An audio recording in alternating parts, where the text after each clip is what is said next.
सभी दोस्तों को जय हिंद और प्यार भरा नमस्कार। सभी मित्र अच्छे होंगे और मैं लेकर आ चुका हूं आपके सामने एक टॉप और बेहतर सेशन। मेरे मित्र आप सभी एसएससी जीडी मेरे दोस्त 2025 में चाहते हो कि आपके लिए एक पोस्ट पक्की हो जाए, तो आप इस क्लास को रोजाना रात को 8 बजे जो आती है, इसको पूरा पेपर आता है मेरे दोस्त। क्या आता है? पेपर, ठीक है ना। जो पेपर आपके सामने आ रहा है मेरे दोस्त, पेपर को रोजाना लेना है। और मैंने आपके 1000 क्वेश्चन की जो सीरीज स्टार्ट की है, उसमें 1000 क्वेश्चन आपके जीके के मिलेंगे दोस्त, और 1000 ही क्वेश्चन आपके हिंदी के जो मैंने स्टार्ट किए हैं। अब आपके लिए एक पीडीएफ तैयार की है, वो अगर लेना चाहते हो तो आप जरूर मेरे को कमेंट कर देना मेरे दोस्त। इसकी प्राइस आप जितने सबसे कम हक से कम रखेंगे, जितनी मेहनत लगी है उससे ज्यादा नहीं रखेंगे मेरे दोस्त। तो आपके लिए इंपॉर्टेंट होंगी ये दोनों। के लिए मैं आपको कमेंट सेशन में नंबर दे दूंगा, उस पर आपको मैसेज कर देना, वहां से आप ये दोनों आपको बिल्कुल मिल जाएगी। मात्र उसके लिए मैंने प्राइस रखी है 50 रुपए, ठीक है ना दोस्त। उसमें 2000 क्वेश्चन मिलेंगे आपको, जो 2021 से लेकर 2024 तक पूछे गए सारे क्वेश्चन हिंदी के, और आपके जो बनने वाले हैं जीके जीएस के। तो भाई आज का पहला क्वेश्चन है, हमें क्या कहता है? जानने की इच्छा रखने वाला, यानी कोई जानने की जो इच्छा रखता है उसको हम क्या कहते हैं? इंपॉर्टेंट और टॉप क्वेश्चन है दोस्त, कि जानने की इच्छा रखने वाले को, उसके लिए एक शब्द क्या होगा? जिज्ञासु। बिल्कुल मेरे दोस्त, ऑप्शन नंबर सी वाले सारे स्टूडेंट यहाँ पर सही हो जाएंगे। चलो अगले क्वेश्चन पे चलो, क्वेश्चन नंबर 2 की ओर। क्या कहता है? 20 सवाल मैंने लिए हिंदी के। ठीक है, हिंदी होगी, उसके बाद जीएस होगी, उसके बाद रीजनिंग और उसके बाद मैथ होगी। मृत्यु को जीतने वाला, यानी कि मृत्यु को जीतने वाले के लिए एक शब्द क्या होगा? तो अगर आपका जवाब मृत्युंजय है तो मैं कहूंगा बिल्कुल सही आपका जवाब है। उसके बाद देखिए, जो बहुत बातें करता हो उसको क्या अगम कहा जाता है, वाचाल कहा जाता है, लुब्ध या रूपक कहा जाता है? उसको साथियों वाचाल कहा जाता है। आंसर आपका जाएगा बी के साथ। अगला देखिए, कह रहे कि ऊंट के मुंह में जीरा, इसका मतलब क्या होता है? देखिए टॉपिक वाइज क्वेश्चन है, ठीक है ना, टॉपिक वाइज क्वेश्चन है। चलिए, तो ऊंट के मुंह में जीरा, बहुत अधिक खाने वाले को बहुत कम मिलना, जानवर को दवाई देना, बड़े प्राणी को सांत्वना देना, या बहुत बड़े प्राणी का भोजन बनना। मैं कहूंगा कि ऊंट के मुंह में जीरा यानी कि बहुत अधिक खाने वाले को बहुत कम देना। तो जिनका आंसर ऑप्शन नंबर ए बिल्कुल करेक्ट है। जूते चाटने का मतलब क्या होता है? तो जूते चाटने का मतलब होता है साथियों इधर उधर घूमना, या घूस देना, या जूतों को चमकदार बनाना, नहीं खुशामद करना। क्या साथियों इसका राइट आंसर हो सकता है? बताइए। मैं कहूंगा किसी की खुशामद की जाती है ना, तो भाई कहते हैं, दूसरा बंदा कहता है अरे जूते चाट रहे हो ये तो,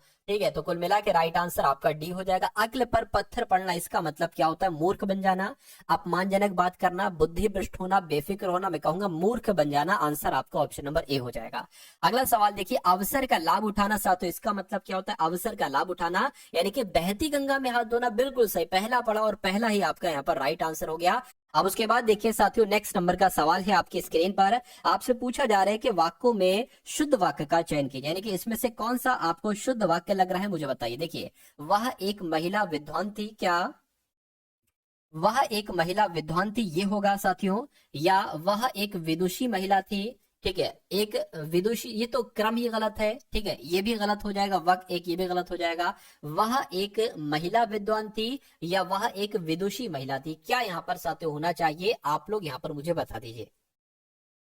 यहाँ पर साथियों वह एक विदुषी महिला थी, ये आपका राइट आंसर हो जाएगा। तो जिनका आंसर ऑप्शन नंबर बी है बिल्कुल करेक्ट है। अगला सवाल देखिए साथियों, कि वह प्रमाण सहित, नीचे दो ऑप्शन है, इसके दो नीचे ऑप्शन नहीं है साथियों, मतलब इसमें आपको ये बताने कि कौन सा वाला यहाँ पर आपको सही लग रहा है। वह प्रमाण सहित अपनी बात बताएगा, ये सही है, या वह सब प्रमाण के साथ अपने, देखिए सा भी आ गया और के साथ भी आ गया, तो ये तो गलत है। मैं कहूंगा ये वाला सही आपका वाक्य लग रहा है, नीचे वाले दो जो थे ना वो टाइप नहीं हो पाए। अगला सवाल देखिए आपकी स्क्रीन पर, ये बहुत शानदार क्वेश्चन है साथियों, इसको देखिए और बताइए राइट आंसर आपका क्या होगा। कह रहे के मुझे कल 2 किलो लीची खरीदने हैं, तो इसमें आपको बताने का कोई दिक्कत है? दिक्कत है तो कहां पर है बताइए। देखिए, मुझे कल 2 किलो लीची खरीदना है ये होना चाहिए, लीची खरीदना है ये होना चाहिए। मैं कहूंगा साथियों ये गलत आपका हो जाएगा, दिक्कत इसमें है और यही आपका आंसर है। अगला सवाल देखिए, अपने अपने किताबें बस्ते में डाल दो, क्या अपने अपने किताबें बस्ते में, ये नहीं होना चाहिए, क्या होना चाहिए? अपनी अपनी किताबें बस्ते में डाल दो, यानी कि दिक्कत कहां पर है? दिक्कत यहां पर है। उसके बाद देखिए अगला सवाल है, कह रहे माता जी को आशीर्वाद ये होगा, या माता जी आपको शुभकामना, शुभकांक्षा या प्रमाण या साथियों इसने, तो मैं कहूंगा माता जी को प्रणाम, ये होना चाहिए। राइट आंसर आपका ऑप्शन नंबर सी हो जाएगा। नेक्स्ट नंबर का सवाल है, देखिए साथियों, कह रहे ऐसा व्यक्ति जिसके आने का दिन और समय पहले से निश्चित नहीं होता है, उसको क्या कहा जाता है बताइए। तो उसको अभ्यागत कहते हैं, उसको गणमान्य कहते हैं, उसको साथियों अतिथि कहते हैं, उसको क्या कहा जाता है, ये आपको यहाँ पर साथियों फटाफट आप लोग बता दीजिए। चलिए चलिए, तो यहाँ पर अगर बात करें, उसको साथियों अतिथि कहा जाता है। क्या कहा जाता है? अतिथि कहा जाता है। और जिनका आंसर ऑप्शन नंबर सी के साथ है, मैं कहूंगा बिल्कुल करेक्ट है। हमारा जन्मसिद्ध अधिकार क्या है? स्वच्छंदता, मुक्ति, स्वामित्व या साथियों स्वतंत्रता? तो मैं कहूंगा साथियों स्वतंत्रता यहाँ पर सबसे सटीक आपका जवाब हो जाएगा। अगला सवाल देखिए, कह रहे के जिसे पराजित ना किया जा सके उसके लिए एक शब्द क्या होगा बताइए। देखिए, जिसे पराजित ना किया जा सके उसको साथियों पराजित कहा जाएगा, पराजित तो नहीं, अपराजय कहा जाएगा, अपराजय उसको कहा जाएगा। क्या कहा जाएगा साथियों? अपराजय कहा जाएगा, जिनका आंसर भी बिल्कुल करेक्ट है। अगला सवाल है, देखिए और बताइए सही जवाब क्या होगा। साथियों अगर आपने अभी तक इस वीडियो को लाइक नहीं किया तो रिक्वेस्ट आपसे करूंगा कि वीडियो को लाइक कर दिया करिए बिना कहे, और चैनल पर अगर नए हैं तो चैनल को साथियों तुरंत आप लोग सब्सक्राइब कर दीजिए। यकीन मानिए साथियों, आपकी हिंदी की और आपकी रीजनिंग की और आपकी मैथ की इतनी तगड़ी तैयारी करवा दूंगा कि इन सभी तीनों सब्जेक्ट में आप 100% क्वेश्चंस करेंगे। देखिए सिलेक्शन जो होता है ना, बहुत सारे बच्चों ने बताया कि सिलेक्शन जो सिलेक्टेड बच्चे हैं, ठीक है, उनका इंटरव्यू वगैरह जो होता रहता है, ठीक है, तो उसमें यही बताया कि मैथ रीजनिंग पर सबसे ज्यादा उन्होंने फोकस करा। ठीक है, सॉरी हिंदी रीजनिंग पर सबसे ज्यादा फोकस करो, और उसके बाद मैथ पर, और फिर जितना समय बचा उसके बाद साथियों जीएस पर। ऐसा नहीं है जीएस इंपॉर्टेंट नहीं है, बहुत इंपॉर्टेंट है। ठीक है, रैंक बढ़ाने के लिए ये बहुत इंपॉर्टेंट होती है, कारगर होती है। चलिए, तो कुल मिला के ग्रहों के नाम कैसे होते हैं ये आपसे यहाँ पर साथियों पूछा जा रहा है, मुझे आप लोग बता दीजिए। चलिए, तो आप लोग ध्यान रखेंगे ग्रहों के नाम साथियों पुल्लिंग में होते हैं। कैसे? तो पुल्लिंग यहाँ पर आपका जो होगा वो बिल्कुल सही जवाब हो जाएगा। अब उसके बाद देखिए अगला सवाल है साथियों, यहाँ पर अगर बात करें, सांची किसकी कला व मूर्ति कला का निरूपण करता है? तो जीएस के क्वेश्चन साथियों यहाँ से शुरू हो चुके हैं। तो यहाँ पर अगर बात करें सांची किसकी कला, तो मैं कहूंगा बौद्ध कला व मूर्ति कला का निरूपण करता है। आंसर आपका जाएगा बी के साथ। अगला देखिए, प्राचीन काल में किस जनपद की राजधानी उज्जैन थी? तो किसकी बात चल रही है साथियों? मैं कहूंगा यहाँ पर अवंती की बात चल रही है, यानी कि प्राचीन काल में अवंती की राजधानी साथियों उज्जैन थी। अगला सवाल देखिए, भारतीय संविधान की आत्मा किसे कहा जाता है? तो भारतीय संविधान की आत्मा क्या धार्मिक स्वतंत्रता को नहीं, समानता के अधिकार को, संवैधानिक उपचारों के अधिकार को नहीं साथियों, प्रस्तावना को कहा जाता है। ये आपका बिल्कुल सही जवाब हो जाएगा। अगला सवाल देखिए, पंचायती राज का सबसे छोटा अंग कौन सा होता है? तो मैं कहूंगा ग्राम पंचायत यहाँ पर आपका राइट आंसर हो जाएगा, यानी कि पंचायती राज का सबसे छोटा अंग ग्राम पंचायत है। अगला देखिए, किस राज्य की सीमा चीन से जुड़ी हुई है? मुझे बता दीजिए। तो किस राज्य की सीमा चीन से जुड़ी हुई है साथियों? अरुणाचल प्रदेश की सीमा चीन से जुड़ी हुई है। आप लोग ध्यान रखेंगे, राइट आंसर आपका जाएगा ऑप्शन नंबर डी के साथ। अगला सवाल देखिए, चंडीगढ़ नगर का वास्तुविद कौन है? तो किसको साथियों वास्तुविद कहा जाता है चंडीगढ़ का? ये आपसे साथियों यहाँ पर पूछा जा रहा है, बताइए। तो अगर ये सवाल साथियों आपके एग्जाम में आ जाता है तो ले कॉर्बुजियर का नाम आप लोग ध्यान रखना है। इनको साथियों ये चंडीगढ़ नगर के वास्तुविद कहलाए जाते हैं। अगला सवाल देखिए, गोबर गैस में मुख्यतः पाई जाती है? तो साथियों गोबर गैस में मीथेन गैस पाई जाती है। बिल्कुल साथियों, गोबर गैस में मीथेन गैस ही पाई जाती है। उसके बाद देखिए अगला सवाल है, कह के डायलिसिस का प्रयोग किया जाता है? तो डायलिसिस का प्रयोग साथियों क्या फेफड़े का कार्य करने के लिए? नहीं। दिल का कार्य करने के लिए? नहीं। यकृत का? नहीं साथियों। गुर्दे का कार्य करने के लिए? तो साथियों जिनके गुर्दे खराब हो जाते हैं ना, किडनी खराब हो जाती है साथियों, उनको फिर डायलिसिस दी जाती है। क्या दी जाती है? डायलिसिस दी जाती है। तो राइट आंसर आपका जाएगा ऑप्शन नंबर डी के साथ। अगला सवाल है, निम्नलिखित में से कौन विषाणु के द्वारा होने वाली बीमारी? देखिए कुछ बीमारियां जो है ना वो विषाणु के द्वारा हो जाती है, यानी कि वायरस के द्वारा हो जाती है। तो इसमें से साथियों जो पोलियो बीमारी है वो विषाणु के द्वारा हो जाती है, इसलिए राइट आंसर आपका जाएगा ऑप्शन नंबर इसके साथ, ई के साथ। नेक्स्ट नंबर का सवाल है, कह रहे तकनीकी शहर के नाम से किस शहर को जाना जाता है? साथियों फटाफट आप लोग यहाँ पर कमेंट क्या, ठीक है, फटाफट आप लोग यहाँ पर बता दीजिए। तो यहाँ पर अगर आपका जवाब साथियों बेंगलुरु है तो मैं कहूंगा बिल्कुल सही आपका जवाब है, यानी कि बेंगलोर को ही तकनीकी शहर कहा जाता है। अगला सवाल देखिए, सार्क की स्थापना कब हुई थी? बताइए। तो सार्क की अगर बात करें साथियों, सार्क की स्थापना 1985 में हुई थी। कब हुई थी? 1985 में हुई थी साथियों। राइट आंसर आपका ऑप्शन नंबर डी हो जाता है। अगला सवाल देखिए, कह रहे कि भारत का सुप्रसिद्ध है, भारत का प्रसिद्ध मुगल गार्डन कहाँ पर है? तो अगर बात करें कि मुगल गार्डन कहाँ पर है साथियों, तो दिल्ली में स्थित राष्ट्रपति भवन में। ये आपका क्या होगा? ये आपका साथियों यहाँ पर बिल्कुल सही जवाब हो जाता है भाई, बहुत बढ़िया, वेरी गुड क्लास। अगला सवाल देखिए, किस वर्ष में जापान के शहर हिरोशिमा पर बम गिराया गया था? तो कब की बात है साथियों? आप लोग ध्यान रखेंगे, कब की बात है मुझे बता दीजिए। 1945 की बात है, यानी कि जापान के शहर हिरोशिमा पर बम कब गिराया गया था? तो 1945 में गिराया गया था। उसके बाद देखिए, ओजोन परत हमारी हानिकारक दृश्य विकिरण से रक्षा करती है या साथियों पराबैंगनी किरणों से? बिल्कुल साथियों, जो ओजोन परत है ना, पृथ्वी का सुरक्षा कवच इसको कहा जाता है, इस परत को। ये हमारी हानिकारक जो सूर्य से आती है पराबैंगनी किरणों से हमारी रक्षा करती है ओजोन परत, इसलिए आंसर आपका अगर है ऑप्शन नंबर बी के साथ तो बिल्कुल करेक्ट है। अगला सवाल देखिए कि नीति आयोग के अध्यक्ष साथियों कौन होते हैं? तो नीति आयोग के अध्यक्ष कौन होते हैं? मैं कहूंगा प्रधानमंत्री ही नीति आयोग के अध्यक्ष होते हैं। राइट आंसर आपका जाएगा ऑप्शन नंबर सी के साथ। हाइग्रोमीटर का उपयोग क्या मापने के लिए किया जाता है? तो आप लोग साथियों ध्यान रखेंगे, सापेक्ष आर्द्रता को मापने के लिए हाइग्रोमीटर का इस्तेमाल किया जाता है। अगला सवाल देखिए कि फीफा कप किस खेल से संबंधित है? तो फीफा कप की अगर बात करें साथियों, फुटबॉल से संबंधित है, ये भी आप लोग ध्यान रखेंगे। राइट आंसर आपका ऑप्शन नंबर बी हो जाएगा। अगला देखिए, भारतीय रिजर्व बैंक साथियों इनमें से कौन सी है? तो भारतीय रिजर्व बैंक जो है ना, आरबीआई जो है, ये एक केंद्रीय बैंक है, सेंट्रल बैंक है। क्या साथियों? एक केंद्रीय बैंक है। चले भाई, उसके बाद देखिए अगला सवाल है, घूमर किस राज्य का लोक नृत्य है? तो घूमर कहाँ पर किया जाता है? घूमर साथियों लोक नृत्य मैं कहूंगा राजस्थान में किया जाता है। कहाँ पर? राजस्थान में किया जाता है। अगला सवाल साथियों देखिए और बताइए राइट आंसर क्या होगा। तो अब साथियों यहाँ पर अगर बात करें, आपके रीजनिंग के क्वेश्चन शुरू हो चुके हैं। रीजनिंग होगी और साथियों यहाँ पर मैथ होगी, तो बहुत ध्यान से इन सभी क्वेश्चंस को आप लोग देखेंगे।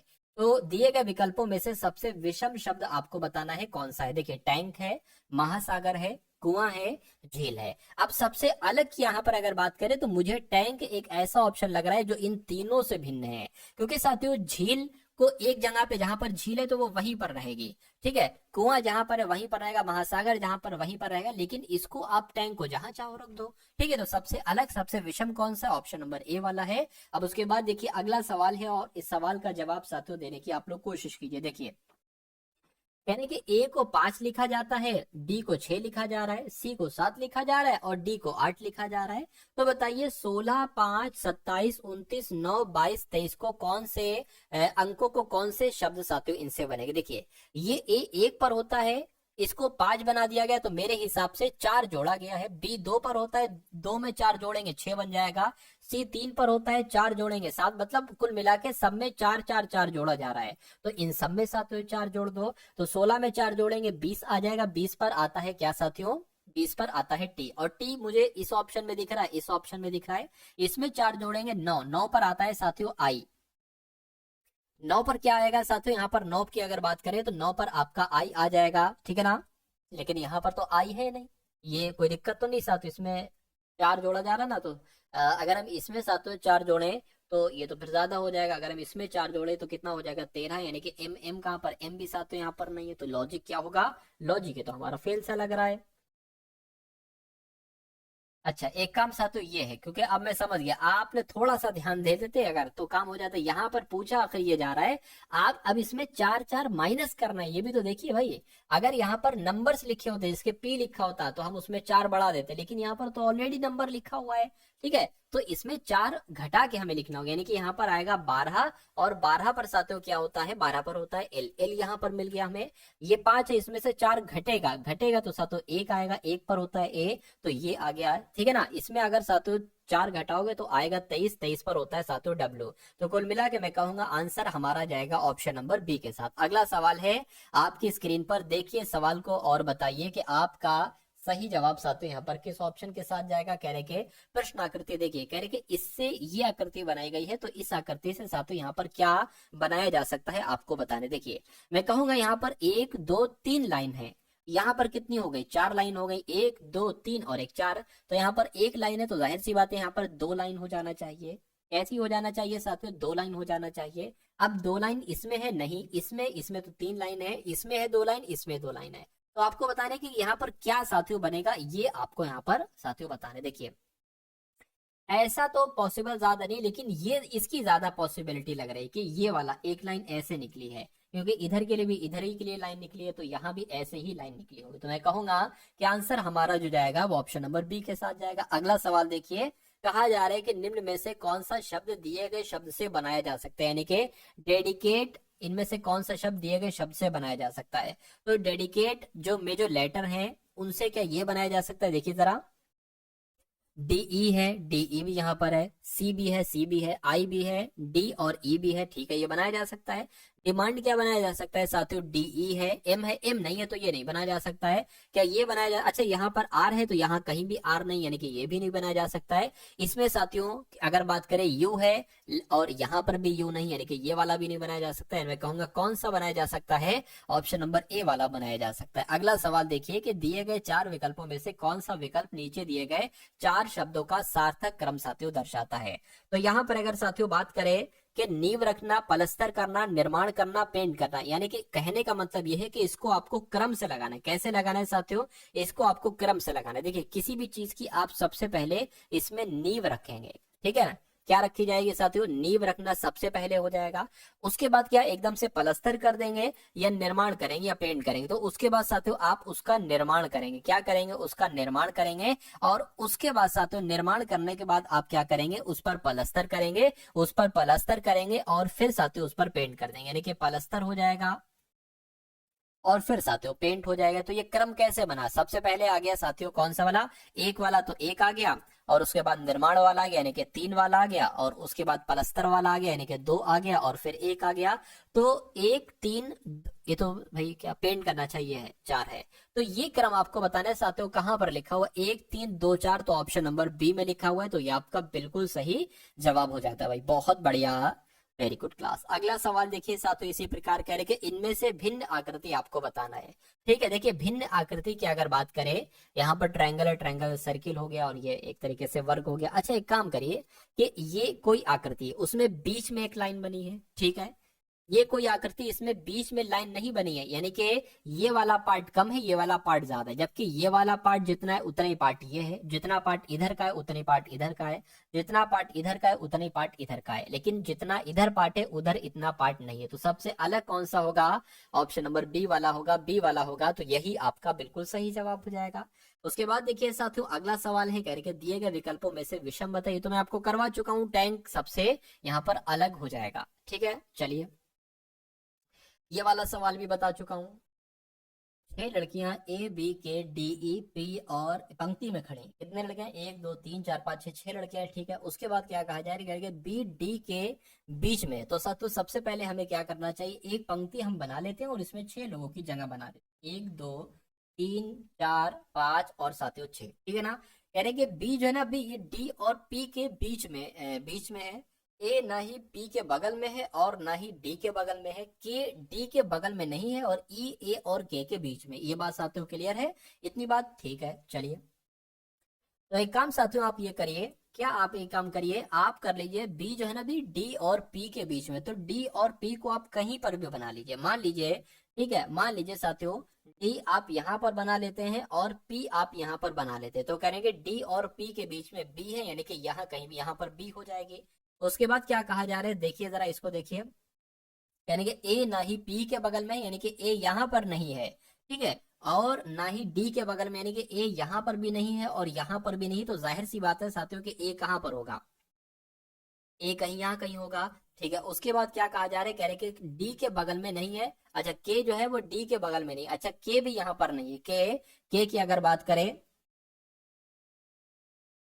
उसके बाद अगर बात करें साथियों, उसके बाद यहाँ पर कहा गया है कि ई और ए, ई जो है ना, ए और के बीच में है, ठीक है। तो ये बात अगर क्लियर करें, एक काम करिए, 6 लोग थे, 3 लोग इधर बैठा दिए, 3 लोग इधर बैठा दीजिए, यानी कि एक यहाँ से साथियों आप हटा के, एक यहाँ से हटा के, एक नंबर आप यहाँ पर बढ़ा लीजिए, एक नंबर यहाँ पर, ठीक है। तो अब साथियों ये चीज हो सकती है, क्या कह रहे हैं कि ई ए और के बीच में है। तो अगर साथियों हम क्या, अगर हम साथियों ए यहाँ पर बनाए और के यहाँ पर बनाए और बीच में रख दे ई को, तो कोई दिक्कत नहीं, ई जो है ये ए और के बीच में वही चीज होगी। अब जरा इसको एक बार और देख लीजिए, कह रहे कि ए ना ही पी के बगल में है, तो ए पी के बगल में नहीं है, ठीक है, और ना ही डी के बगल में। ए जो है ना ये डी के बगल में भी है, ये भी चीज क्लियर है, यानी कि डी के बगल में नहीं है के, तो डी के बगल में के भी नहीं है, ये भी ठीक है।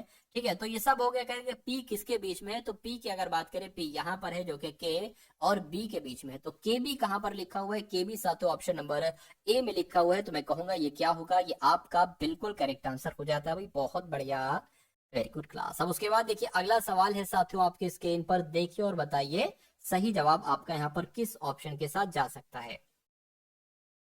चलिए भाई देखते हैं इस सवाल को। कह रहे कि नीचे दिए गए अंक क्रम में ऐसे कितने सात हैं जिनके ठीक पहले चार नहीं है, यानी कि सात होना चाहिए और शुरुआत में चार नहीं होना चाहिए, लेकिन ठीक बाद में दो होना चाहिए, यानी कि चार नहीं होना चाहिए, सात दो होना चाहिए। तो देखिए सात दो एक यहाँ पर आ गया, लेकिन इसके पहले चार है तो इसको काउंट नहीं करेंगे। सात दो यहाँ पर आ गया, लेकिन उससे पहले चार नहीं, इसको काउंट कर लेंगे, यानी कि एक और सात दो आना चाहिए। सात दो आ गया, चार नहीं है पहले, ठीक है, ये दूसरा काउंट हो गया। सात दो ये आ गया, नहीं है चार, तो इसको भी एक काउंट कर लिया। सात दो आ गया फिर से, लेकिन चार है तो इसको काउंट नहीं करेंगे। तो मैं कहूंगा तीन आपका आंसर हो जाएगा, यानी कि तीन क्रम ऐसे बन रहे हैं जहां पर जिसमें सात है जिनके ठीक पहले चार नहीं है, लेकिन ठीक बाद में दो है। तो इस प्रकार आपका राइट आंसर ऑप्शन नंबर किसके साथ जाएगा, ऑप्शन नंबर सी के साथ जाएगा। अब उसके बाद देखिए अगला सवाल है साथियों आपके स्क्रीन पर, इस सवाल को देखिए और मुझे बताइए कि आपका सही जवाब क्या होगा। क्या कह रहे हैं कि प्रश्न अंकित स्थान पर आने वाली आकृति को बताना है। देखिए सिंपल सी बात है, सबसे पहले 2 पॉइंट हैं, उसके बाद 3 पॉइंट हो गए, उसके बाद 4 पॉइंट हो गए, तो उसके बाद साथियों कितने पॉइंट हो जाएंगे, मैं कहूंगा 5 पॉइंट हो जाएंगे। तो 5 पॉइंट इसमें है नहीं है। और एक काम ये देखिए, नीचे है 2 पॉइंट, फिर ऊपर हो गए, फिर नीचे हो गए, तो ऊपर वाले होंगे नीचे वाले नहीं होंगे। तो मैं कहूंगा आंसर आपका अगर है ऑप्शन नंबर बी के साथ तो बिल्कुल करेक्ट है। अगला सवाल देखिए क्या कहा जा रहा है साथियों यहाँ पर, कि 4 है 10 है, 4 है 10 है और 22 है और साथियों 46 है, तो यानी कि उसके बाद यहाँ पर कौन सा नंबर आएगा। तो देखिए 4 से यहाँ पर 10 हुआ है, मैं कहूंगा 6 बड़ा है। 10 से यहाँ पर 22 हुआ है, यानी कि 12 बड़ा है। 22 से 46 हुआ है, कितना बड़ा है साथियों, 4 और 2 24 बड़ा है। तो यहाँ पर कितना बढ़ना चाहिए, मैं कहूंगा 48 आना चाहिए। क्यों, क्योंकि 6 दूना 12, 12 दूना 24, 24 दूना 48, तो साथियों 46 48 कितना होता है, मैं कहूंगा 4 और साथियों 9, यानी कि 94 होता है। क्या 94 ऑप्शन में है, बिल्कुल ऑप्शन में है, ऑप्शन नंबर डी वाले में है। तो ये क्या होगा साथियों, ये आपका बिल्कुल करेक्ट आंसर हो जाता है। अगला सवाल देखिए आपके स्क्रीन पर है। अब आपको बताने साथियों यहाँ पर देखिए क्या क्या है, यहाँ पर 81 है, 49 है, 25 है, 9 है। साथ है आपको बताने कि यहाँ पर कौन सा नंबर आएगा, 5 7 9 या साथियों 3। अब यहाँ पर एक बात आप लोग देख रहे होंगे, देखिए ये 7 लिखा हुआ, 7 का स्क्वायर 49 होता है, 9 का स्क्वायर साथियों 81 होता है, तो किसका स्क्वायर 25 होगा, मैं कहूंगा 5 का स्क्वायर 25 होगा। तो यहाँ पर 5 आ जाएगा, क्या आ जाएगा साथियों, यहाँ पर आपका आंसर 5 आ जाएगा। और 5 जिनका भी आंसर है, मैं कहूंगा आंसर आपका बिल्कुल करेक्ट हो जाएगा। अगला सवाल है साथियों आपके स्क्रीन पर, इस सवाल को देख लीजिए और इसका भी आंसर आप लोग यहाँ पर मुझे बता दीजिए। चलिए देखें, यानी कि ए का अर्थ है क्या, जोड़ना। तो ए जहां पर आपको दिखेगा ना वहां पर आप क्या जोड़ना, यानी कि प्लस। बी का अर्थ क्या है, बी का अर्थ घटाना है। और सी का अर्थ क्या है, गुणा। और डी का अर्थ क्या हो जाएगा साथियों, भाग हो जाएगा। तो इसको आप लिख लीजिए, क्या लिखा हुआ है साथियों, 18 14 6 16 4। तो यहाँ पर सी है, सी का मतलब गुणा है, गुणा लिख लीजिए। ए है, ए का मतलब प्लस है, प्लस लिख लीजिए, ठीक है। और 6 बी है ना, तो साथियों बी का मतलब माइनस, माइनस लिख लीजिए। डी का मतलब भाग है, भाग लिख लीजिए। 4 चौक 16, इसकी जगह पर 4 आ गया, ठीक है। और अगर 18 और 14 की आप गुणा करा दो तो क्या आ जाएगा साथियों, देख लीजिए। 4 अट्ठे 32 हो गया, 4 कम 4 7 हो गया, और ये 18 आ गया, 2 आ गया, 15 आ गया, 2 252, यानी कि इसकी जगह पर कितना आ जाएगा, 252 आ जाएगा।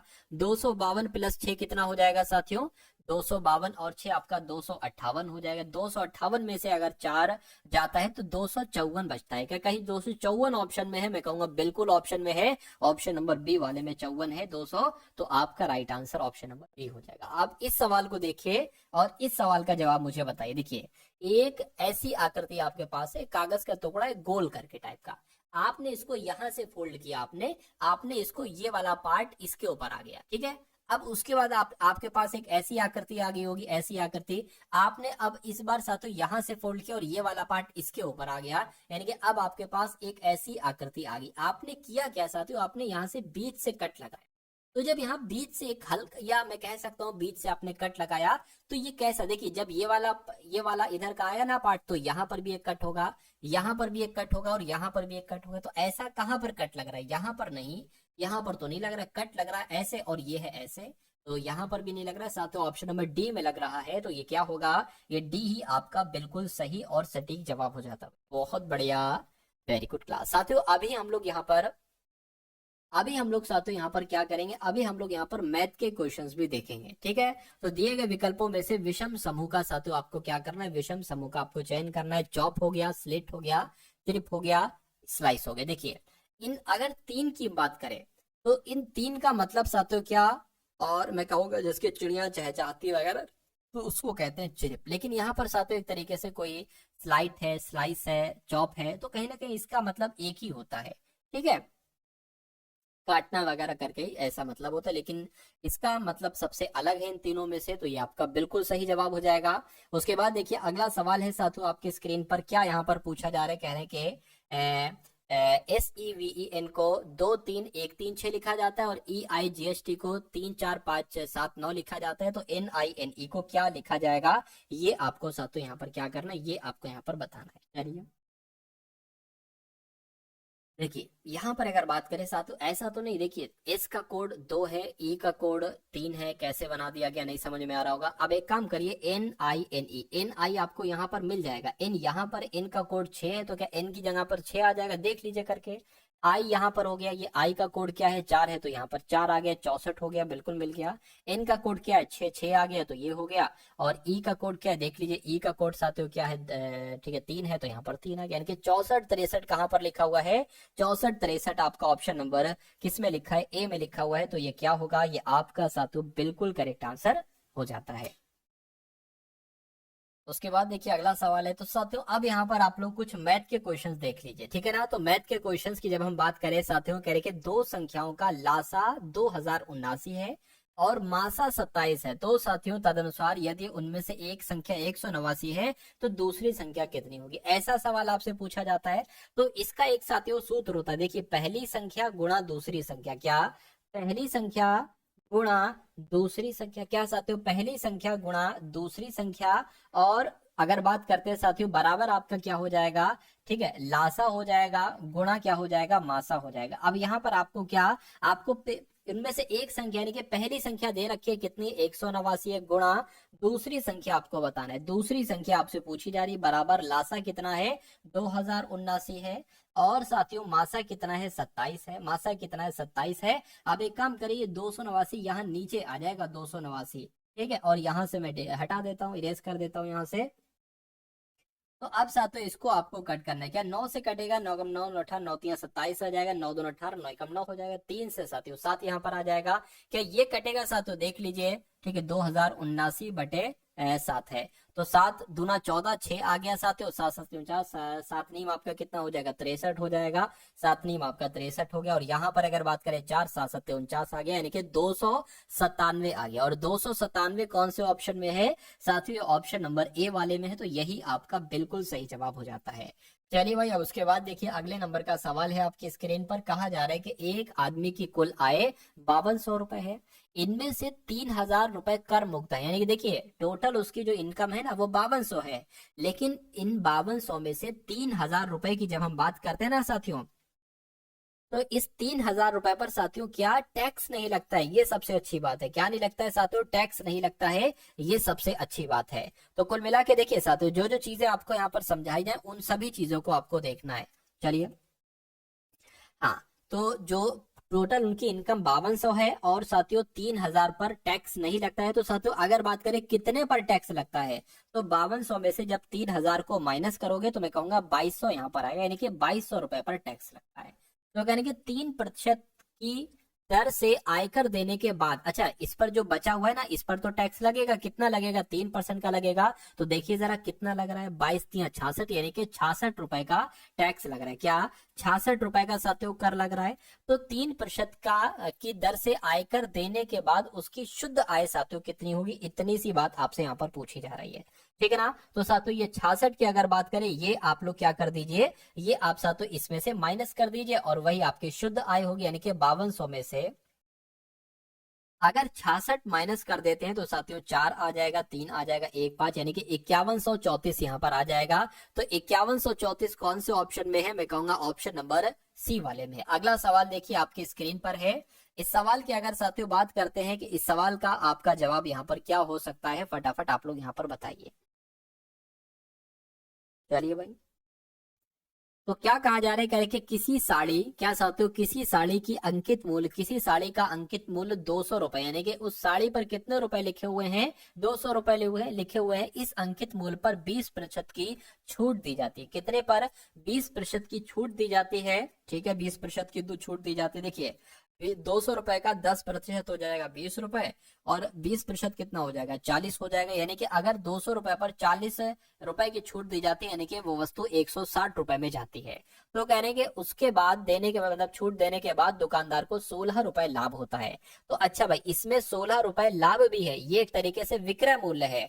अगर मैं कहूं क्रय मूल्य कितना होगा, तो इसमें से 16 घटा दो, लाभ घटा दो। 16 सातों इसमें से जब आप घटाओगे, 16 सातों इसमें से जब आप घटाओगे तो कितना बचेगा? 144 बच जाएगा। यानी कि ये आपका क्रय मूल्य हो जाएगा। क्या हो जाएगा साथियों? ये आपका एक तरीके से क्रय मूल्य हो जाएगा। और प्रॉफिट की अगर बात करें तो साथियों 16 रुपए हो जाएगा। तो कहेंगे लाभ प्रतिशत बताइए। लाभ यानी कि 16 रुपए लाभ है, तो ये प्रतिशत में बदलना है, 100 से गुणा करेंगे, नीचे क्रय मूल्य आएगा, 144 है।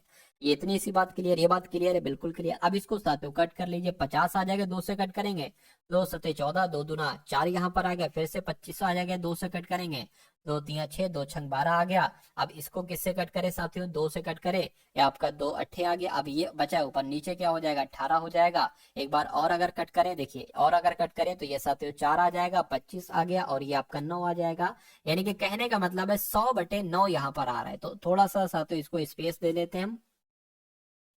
क्या साथियों यहाँ पर 100/9 आ गया। इसको पता कैसे आप लिख सकते हैं साथियों? 100/9 को देखिए, 9 9 एकम 9, एक बचा 10 हो गया, 9 एकम 9, और यहाँ 1 आ जाएगा जो बचा, यानी कि 11 सही 1/9 कहाँ पर लिखा हुआ? 11 सही 1/9 ऑप्शन नंबर ए में लिखा हुआ है। तो ये क्या होगा?